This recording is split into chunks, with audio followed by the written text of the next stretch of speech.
Welcome students to our YouTube channel SRK all in one classes. जी हाँ, अभी तक हम 9th क्लास के मैथ्स के 2 चैप्टर पढ़ चुके हैं। अब हम 3rd चैप्टर का लेक्चर पर स्टार्ट करते हैं। 3rd चैप्टर बेस्ड है कोऑर्डिनेट ज्योमेट्री पर। कोऑर्डिनेट ज्योमेट्री यानी कि हम किसी भी पॉइंट्स को एक ग्राफिकल रिप्रेजेंटेशन के फॉर्म में दिखाएंगे। इसमें हम सीखेंगे किस प्रकार से हम किसी भी ऑब्जेक्ट को कहाँ पर उसकी प्लेस को डिफाइन कर सकते हैं कोऑर्डिनेट के जरिए।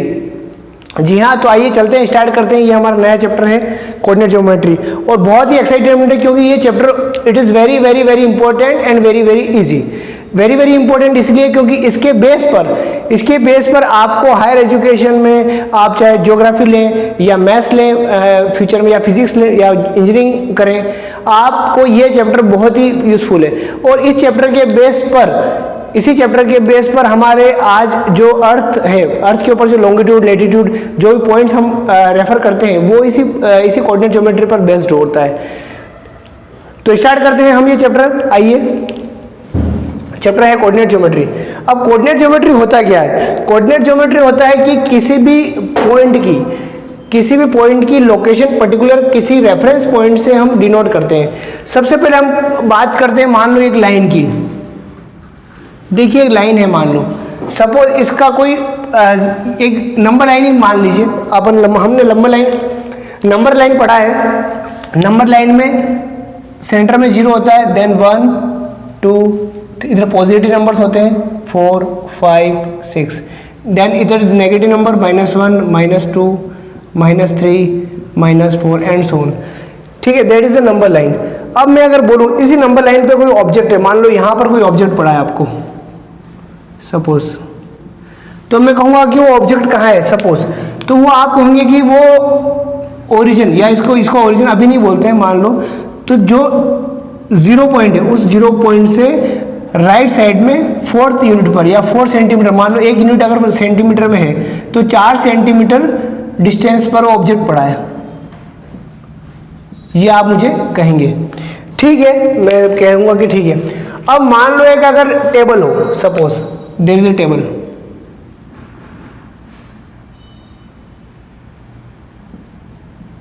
अब इस टेबल पे कोई ऑब्जेक्ट पड़ा, मान लो यहां पर सपोज यहां पर कोई ऑब्जेक्ट पड़ा है।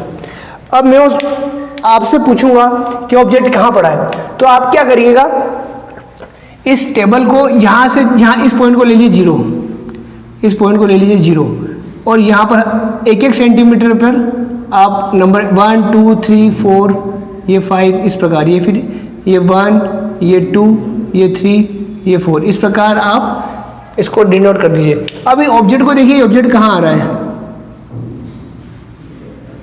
ये हम बोलेंगे, मान लो ये अगर डायरेक्शन मेरी, ये मेरी डायरेक्शन ईस्ट हुई, ये डायरेक्शन अगर नॉर्थ हुई, ठीक है, ये इस डायरेक्शन में नॉर्थ है, तो मैं कहूँगा वो object 5 centimetre from the east and 3 centimetre from north मेरा ऑब्जेक्ट होगा। तो ये ऑब्जेक्ट में किसी भी पॉइंट को पर्टिकुलर रेफरेंस पॉइंट से मैं डिनोट कर सकता हूँ। ठीक है, तो यानी कि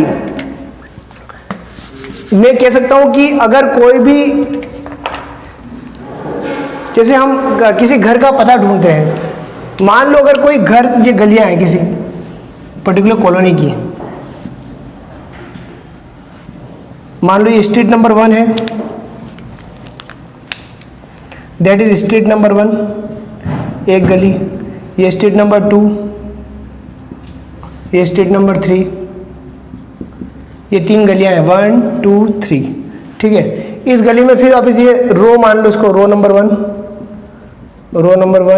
ये रो नंबर 2, ये नंबर 3, नंबर 4। अब अगर मैं पूछूं कि मेरा घर मान लो यहाँ पर है, यहाँ मेरा घर है, तो कोई, और मैं यहाँ से आ रहा हूँ, अगर मैं किसी से यहाँ पूछूं, मेरी बाइक यहाँ खड़ी हो गई, ठीक है, या मेरी कार यहाँ खड़ी हो गई, चलो थोड़ा रेस्पेक्ट देते हैं, मेरी कार खड़ी है मान लो, अब कार खड़ी, यहाँ एक आदमी खड़ा है, मैं उससे पूछूं कि भैया इस घर का एड्रेस, मान लो इस घर कोई एक घर है, इस घर का एड्रेस कहाँ पर है, तो वो मेरे को बोलेगा एक काम करना, स्ट्रीट नंबर 3 में जाना और उसकी रो नंबर 3 में आपको घर मिल जाएगा। तो स्ट्रीट नंबर 3 मैं अगर यहाँ पर देखूंगा स्ट्रीट नंबर 3 का है तो 1 2 3 स्ट्रीट नंबर 3 में सीधा जाऊंगा और ये रो नंबर 1 आएगा, ये 2 आएगा या 3 आएगा, तो मेरा यहाँ पर मुझे वो घर मिल जाएगा। तो कुल मिलाकर अगर किसी भी प्लेन में ठीक है, अगर हमें किसी पर्टिकुलर ऑब्जेक्ट को डिफाइन करना है, ध्यान से सुनिएगा, अगर किसी प्लेन में मुझे किसी ऑब्जेक्ट को डिफाइन करना है कि उसकी एग्जैक्ट लोकेशन, एग्जैक्ट प्लेस कहां पर है, तो उसके लिए मैं उसके हॉरिजॉन्टली और वर्टिकली, ये हॉरिजॉन्टल हो गया मान लो और ये वर्टिकली हो गया, तो हॉरिजॉन्टली और वर्टिकली एग्जैक्ट अगर उसकी लोकेशन में बता दूं कि वो वहां पर है, तो आप इजीली उसको ढूंढ लेंगे। ठीक है, तो इसी पे बेस है हमारा पूरा ये चैप्टर है कोऑर्डिनेट ज्योमेट्री। इसमें आगे हम बात करेंगे किस प्रकार दो एक्सिस होते हैं, एक्स एक्सिस वाई एक्सिस, और कोऑर्डिनेट सिस्टम किस प्रकार वर्क करते हैं। तो पहली एक्सरसाइज तो उस पर बेस्ड नहीं है, पहली एक्सरसाइज बिल्कुल सिंपल लॉजिकली है। आइए चलते हैं फर्स्ट एक्सरसाइज पे। एक्सरसाइज 3.1। अब 3.1 एक्सरसाइज में फर्स्ट क्वेश्चन है, how will you describe the position of a table lamp on your study table to another person. अब ये बोल रहा है, सिंपल लॉजिक है, कोई भी स्टडी टेबल है मान लो जिस पर हम पढ़ाई करते हैं, ये मैं समझा चुका हूँ आपको इसे, क्वेश्चन नंबर 1। अब इसमें क्या है कि कोई भी अगर टेबल लैंप है, मान लो ये टेबल लैंप है, सपोज ये कोई टेबल लैंप है। अब आप वो बता रहे हो कि किसी को आप अपने टेबल लैंप की पोजीशन कैसे बताओगे इस टेबल पे, तो मैंने आपको बताया था इसमें क्या करना है आपको, अगर टेबल में ये मान लो जो ये वाली एक्सिस है, मान लो ये डायरेक्शन अगर ईस्ट डायरेक्शन है या जो भी डायरेक्शन हो, ये डायरेक्शन नॉर्थ होगी सपोज, तो इसमें अगर मैं एक एक सेंटीमीटर पे अगर इसकी नंबरिंग कर दूँ 1 2 3 4 5 एंड सो ऑन 6, और इस पर भी नंबरिंग कर दूँ 1 2 3 4, ठीक है, नंबरिंग कर दी। अब ये जो मेरा टेबल टॉप ये स्टडी टेबल का जो लैंप पड़ा है वो मान लो यहाँ पर पड़ा है, ठीक है, मतलब ईस्ट डायरेक्शन में। ये अगर मेरा स्टार्ट 0 से करूँ तो मैं उसको बोलूँगा कि from my right side, from my side, मतलब मेरी ओर से देखने पर, मैं अगर इधर बैठा हूँ, अगर इधर इस साइड में मैं खड़ा हूँ तो मेरी साइड से from my side, from the corner, from the left side corner, from the left side left corner, from the left corner से अगर 5 सेंटीमीटर इन east direction, 5 centimetre east direction में, एंड और साथ साथ 4 सेंटीमीटर इन नॉर्थ डायरेक्शन, 4 सेंटीमीटर इन north direction, तो ये हो जाएगा मेरा टेबल लैंप का पोजीशन। अगर आप बोले सर ईस्ट और नॉर्थ लिखना जरूरी है, नहीं भी है तो अगर मान लो ये लेंथ और ये विड्थ हमेशा study table generally rectangle form में होती है, तो रेक्टेंगल फॉर्म में मैं लिख सकता हूँ कि अगर मेरा ये ईस्ट की जगह मान लो लेंथ साइड है और ये मेरा विड्थ साइड या ब्रेड्थ लिख देता हूँ, लेंथ ब्रेड्थ, ये ब्रेड साइड है, अगर कोई भी टेबल है रेक्टेंगल फॉर्म में है, तो मैं बोलूँगा कि मेरे लेफ्ट हैंड अगर मैं इस तरफ खड़ा हूँ तो from my side left corner, मतलब मेरे को कोई ना कोई पॉइंट, एक रेफरेंस पॉइंट, ये मेरा रेफरेंस पॉइंट हो गया। क्या हो गया मेरा रेफरेंस पॉइंट, मतलब कोई ना कोई मुझे किसी भी पर्टिकुलर ऑब्जेक्ट की लोकेशन डिफाइन करने के लिए मेरे को एक रेफरेंस पॉइंट चाहिए। ठीक है, कहीं पर भी आप किसी भी चीज़ को, ऑब्जेक्ट को, भी यहाँ से 2 किलोमीटर दूर है कोई भी चीज़, यहाँ से 5 किलोमीटर दूर है, ठीक है, दिल्ली यहाँ से कितना दूर है, तो हमको यहाँ से बता रहे हैं हम, या कहीं जयपुर से दिल्ली कितना दूर है, तो हमें जयपुर को हमने रेफरेंस मान लिया। ठीक है, तो कोई ना कोई हमको रेफरेंस पॉइंट जरूर चाहिए किसी पर्टिकुलर ऑब्जेक्ट की लोकेशन डिफाइन करने के लिए। अगर मेरा रेफरेंस पॉइंट आ गया तो रेफरेंस पॉइंट से फिर मुझे उसको हॉरिजॉन्टली और वर्टिकली एक्सिस, हॉरिजॉन्टली और वर्टिकली मैं उसको डिफाइन कर सकता हूँ कि कितना दूर है, उस प्रकार मैं इस ऑब्जेक्ट को डिफाइन कर सकता हूँ। तो बेसिक कंसेप्ट है ये। सेकंड क्वेश्चन इसी प्रकार है। सेकंड क्वेश्चन, स्ट्रीट प्लान है, a city has 2 main road with cross each other at the centre of the city. एक सिटी है जिसकी ये 2 रोड क्रॉस हो रही है आपस में। ठीक है, this 2 roads are along with north south direction. 2 road है, एक नॉर्थ साउथ डायरेक्शन है और एक ईस्ट और वेस्ट डायरेक्शन है। ठीक है, जनरली हम नॉर्थ को हमेशा ऊपर बताते हैं, ये याद रखिएगा। ठीक है, इसका एक लॉजिक मैं बता देता हूँ। वैसे इसका लॉजिक जो जनरली होता है, आप याद करिए NSWE, NSWE, ये याद कर लीजिए, NSWE, ठीक है। NSWE याद करिए, कभी भी आप डायरेक्शन बनाएं, कभी भी आपको जरूरत पड़ेगी, NSWE याद करिए, NSWE, ठीक है। N हमेशा ऊपर, NSWE याद रखिए, NSWE।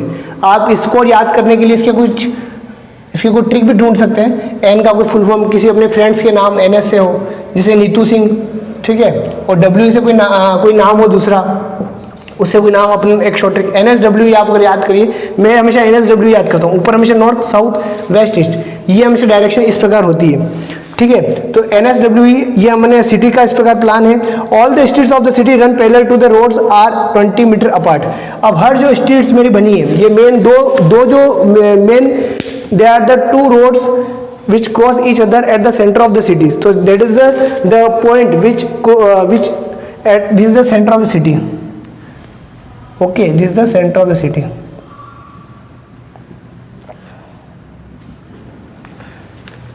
अब क्या बोल रहा है वो?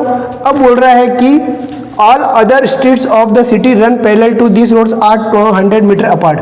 अब जो सारी स्ट्रीट्स हैं वो 200 मीटर अपार्ट है,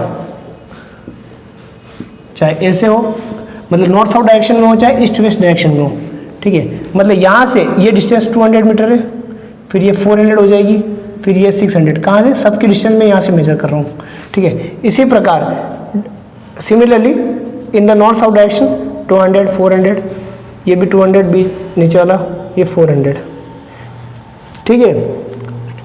there are 5 street in direction. अब हर डायरेक्शन में 5 स्ट्रीट है, 1 2 3 4 5, 2 और होगी इधर, 1 2 3 4 5। ये आपको ग्राफ पे बनाना है, आपको इजीली समझ में आ जाएगा। और 1 centimetre is equal to 200 metre. Graph जो होगा उसका 1 सेंटीमीटर, जो बड़ा कॉलम होता है 1 सेंटीमीटर होता है, उसमें 200 मीटर उसी ड्राई मॉडल 200 मीटर उसका वो ले लीजिएगा आप scale. Dry model of the city on your notebook represent the roads and streets by single lines. There are many cross streets in your model. A particular cross street is made by 2 streets on running in the north south direction and other in the east west direction. जो हमने बना दिया इस प्रकार। Each cross street is referred into the following manner. If the second street running in the north south direction and fifth in the east west direction. देखिए second street जो है वो नॉर्थ साउथ डायरेक्शन की second street 1 और 2 ये होगी, और fifth street जो होगी and running in north south direction and fifth in the east west direction, fifth in the east west, ये ईस्ट वेस्ट डायरेक्शन ये है, इसकी फिफ्थ स्ट्रीट 1 2। अब मैं जनरली इसको ऊपर ही लेके चलता हूँ 1 2 3 4 5, ये meet at some crossing, then we call it the cross street 2 5। अब उसको हम 2 5 बोलते हैं, जैसे यहाँ 1 2 इधर 3, ये 4 और ये 5 आ गई, ठीक है। और इधर वाली स्ट्रीट है 2 सेकंड, फर्स्ट और सेकंड, मतलब ये जो पॉइंट आएगा ये डेट इज, इसको मैं क्या बोल रहा हूँ 2 और 5, यानी कि सेकंड स्ट्रीट इधर से, फर्स्ट और सेकंड स्ट्रीट इधर से, और फिफ्थ स्ट्रीट इधर से। हाँ, तो इसका जो क्वेश्चन है वो ये है कि how many cross street can be refer to as 4 3। अब 4 3 पर कितनी स्ट्रीट क्रॉस होगी 4 3। अब 2 5 पे था क्या, यानी इधर से सेकंड स्ट्रीट, फर्स्ट और सेकंड, ठीक है ये। अब 4 5 मतलब फोर्थ स्ट्रीट कहाँ से, इधर से, ये ओरिजिन है सेंटर से, इससे फोर्थ स्ट्रीट 1 2 3 और 4, ये यहाँ पर कोई स्ट्रीट आएगी, यहाँ पर 4 स्ट्रीट, ठीक है। फोर्थ स्ट्रीट और 4 3, मतलब हमें 4 3 के पॉइंट को डिनोट करना है। देखिए 2 5 को कैसे किया मैंने पहले समझ लीजिए।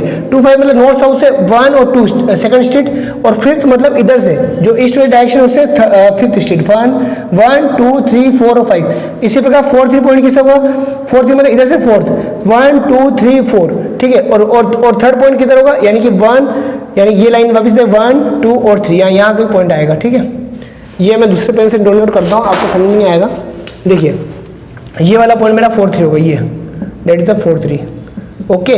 इसी प्रकार 3 4 मतलब इधर से third point north south direction पूरी ये चली आ रही है, जैसे 1 2 3 एंड फोर्थ पॉइंट 1 2 3 4, ये 4 दैट इज, ये आप ग्राफिकल बना लेंगे, दैट इज 3 4, ठीक है। तो इस प्रकार हम ये सिस्टम को कर सकते हैं। ये हमारी एक्सरसाइज 1 कंप्लीट होती है।